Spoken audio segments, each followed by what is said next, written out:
So I got a request for a video on chewing, and I'm going to be looking at my notes. And they wanted to know what are some practical ideas to stop their dogs from chewing. So I broke it down into categories. The first thing we have to do is we have to make sure that they're meeting their mental and emotional needs. So most dogs need about an hour of chew time a day. Think about that.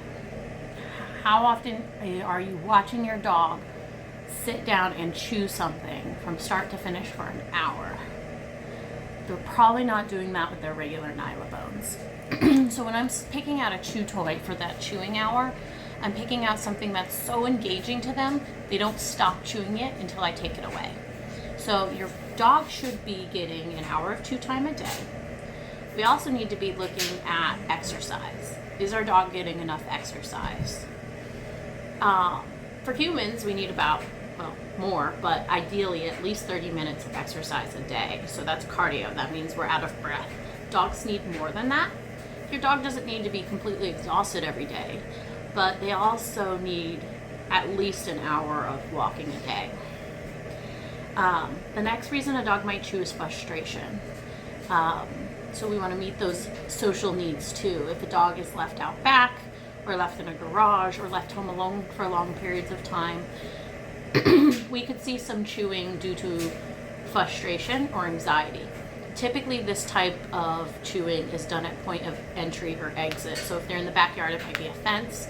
If they are in the house, it could be a door or a windowsill.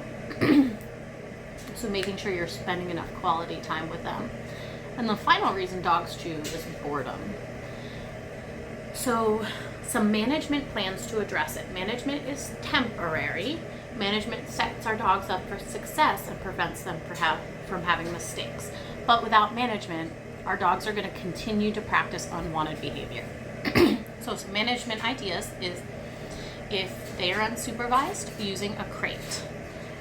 They should always be crate trained, of course, not just pushed in there and having the door shut. Then you could also try a playpen or baby gates. So if you know you have a dog that chews and you're on Zoom calls for the day, maybe my cat might pop into this video. Maybe you are going to do some, I totally lost track of where I was. Oh, supervision. So you could use a baby gate to keep your dog in the room with you so they can't sneak off to chew. You can use a playpen if you have a big layout and you can't have a gate over a big open floor plan. Playpens work really well, but they should be contained when they are not supervised. If you have a dog that's chewing when you're home, they're pretty good about not chewing, but sometimes they're tempted by, let's say, a little carpet square, the edge of a couch, maybe a little bit of your trim. Those tempting locations need to be blocked for at least 3 months until we can establish new, more efficient habits. If you're blocking a bit of the trim to keep your dog from chewing on the trim, then I would lay out some chew bones in that area. So he goes to that area that he would normally chew. He can't get to it, but now when he goes there, he has a chew bone that is more appropriate for him. So when dogs are chewing up parts of the house or things in our house, it's funny to me because people are almost less patient with a dog that's chewing up their couch or destroying remotes or eating Oakleys than they are with a dog that nips at their neighbor or occasionally even nips at them. People tend to put the dog in the backyard when they get some chewing habits down. They may even rehome them if they are repeatedly destroying stuff. It doesn't have to be that way because it's so easy to stop them from chewing. I have to move my cat again. So if they're repeatedly chewing your TV remotes, that's telling you what they like to chew on. So you're looking for things of similar texture. Think Nylabone. If your dog is consistently chewing on wooden objects, they have wooden chew toys like the Gorilla Chews or the Not Wood Chews that are a safe wood-like chew bone. There's also one called Like Wood, L-Y-K-E. If your dog, you offer your dog a lot of chew bones and they're just choosing not to chew on it when you're home, then the chances are it's not appetizing enough for them and you need to choose a natural chew. Things like raw bones that are sold by Tuckers or Stella and Chewy's. You can pick those up at specialty pet stores. Also, bully sticks are a really good option for picky chewers. Himalayan chews, I like the idea of them over the Nylabones for health reasons, but most dogs don't like them that much. So it's not a really engaging chew. Finally, let's talk about chew toy training. This is something you can really easily do when you have a new baby puppy at home. It is like so easy. If you do what your dog trainer says, it will work. If you kind of do what your dog trainer says, it will kind of work. And if you don't do what your dog trainer says, it's probably not going to work. So I tell owners to, if you have a dog or a puppy that is not chew toy trained and chews things other than their toys, then you need to feed out of enrichment feeders. If you feed dry food, something like this dog food goes in there, weighted bottom, you just screw on the lid. They eat out of something like this or something like this. And in this, you can do multiple levels. So just plain loose kibble like in here is good for dogs that don't engage in chew bones very well. It just slows them down a little bit. And as they get better at it, you can start to add water and or pumpkin or kefir or whatever you want to add, and then stick it in the freezer.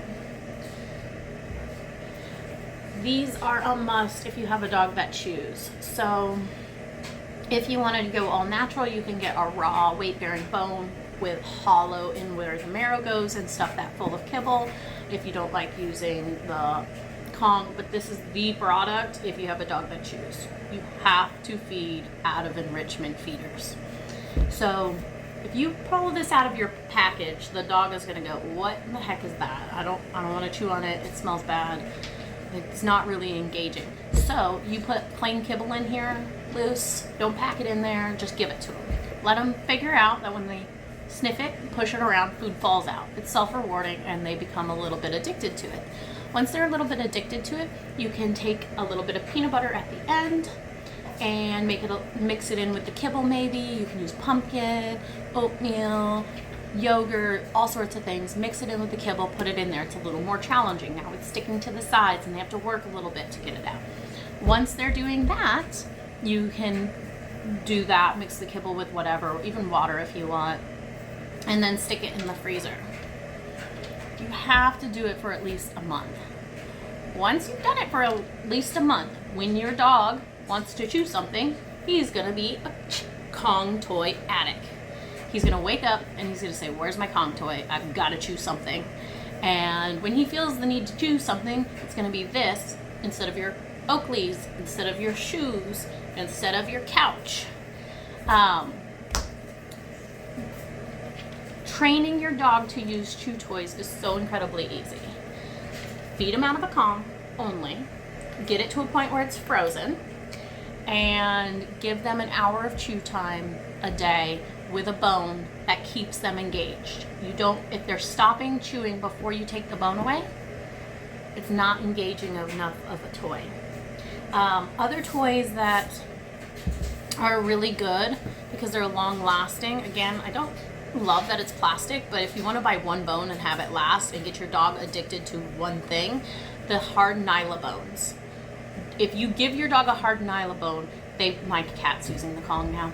If you buy a hard Nylabone, your dog is going to be like, unless you have a remote chewer, and then they're going to go to town on it.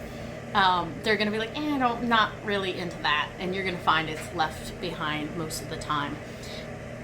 You have to train them to chew it, so you can get a little Dixie cup, put the Nylabone inside of it, freeze it, and then once it's frozen, peel the paper of the Dixie cup off and give your dog a Nylabone popsicle. When they're chewing that popsicle end off, once they get to the bone, they'll be like, oh, this actually feels really nice on my teeth. It's giving me that chewing sensation that I desperately need. Much better option than your fence. So another way to train them to do it is use wax paper, and you're gonna put the Nylabone, you can smear some peanut butter on it or honey, and then stick it in the freezer and then give it to them. Once they lick through that peanut butter, they're just gonna keep chewing on that bone, and they're gonna start learning that if they need their chewing fix, just to go pick up their Nylabone or their Kong, because now we've trained them what to do with these things. We haven't just said, here's a toy doggy, have fun, right? We've taught them that this is the toy you want to chew on, and it's really a good thing to chew on.